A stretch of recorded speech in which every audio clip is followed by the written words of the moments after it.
यो रुखले गर्दा हामी अहिले बाँचिरहेछौँ। यो रुखले कति धेरै मान्छेहरूले फाइदा उठाइरहेछन्। पुरै त्यहाँ खाना पकाइदिइरहेछन् त्यो खिरहरू।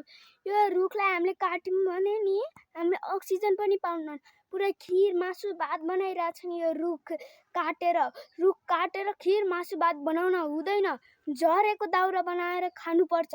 यो रुखले हामीलाई अक्सिजन दिइरहेछ। नाम पनि अप्ठ्यारो भयो। यो रुखले हाम्रो जीवनलाई सहज बनाउँछ।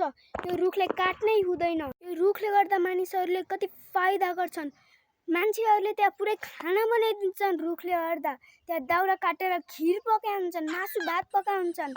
अनि हामीले यो रुखलाई बिना काममा काट्नुहुन्छ?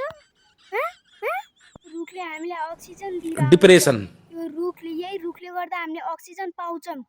यही रुखले सफा हावाहुरी बतास मजाको रुख।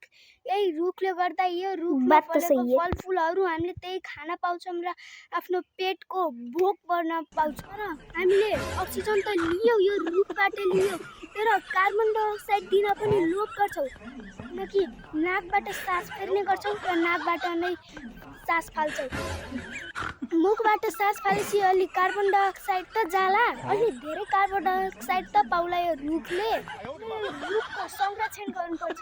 हामी मरेर गयो भने 20, 30, 40, 50, 200, 300, 1 करोड 2 करोड वर्षसम्म यो रुखलाई राख्नुपर्छ। यो रुखले हामीलाई सास दिइरहन्छ। यो रुख हाम्रो जीवनलाई सहज गराउँछ। यो रुखले नै यो हाम्रो जीवनमा सफलता पुर्याउने। यो रुखले गर्दा अहिले हामी बाँचिरहेछौँ। नत्र अनि हामी हुन्थ्यौँ।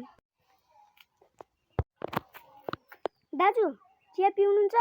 ल्या चिया प्याएपछि को पिउन्न र के? ल्या दाजु चिया त पिउने, तर केसले पिउने? दाउरै छैन, केसले पिउने दाजु? दाउरै छैन, कसरी पिउने अब चिया पिउन बन्द। भिडियो स्टप गर्दा एकछिन सुन। अब म यो रुखलाई काट्दिन्छु अनि त्यसपछि यसकै चिया बनाएर खाम्ला हामीले। यो रुखलाई काट्दिउँ बन्चरले त। अब भिडियो अन गर। हामीले यो रुखले गर्दा अक्सिजन पाइरहेको छौँ। हामीले यो रुखलाई काट्नै हुँदैन।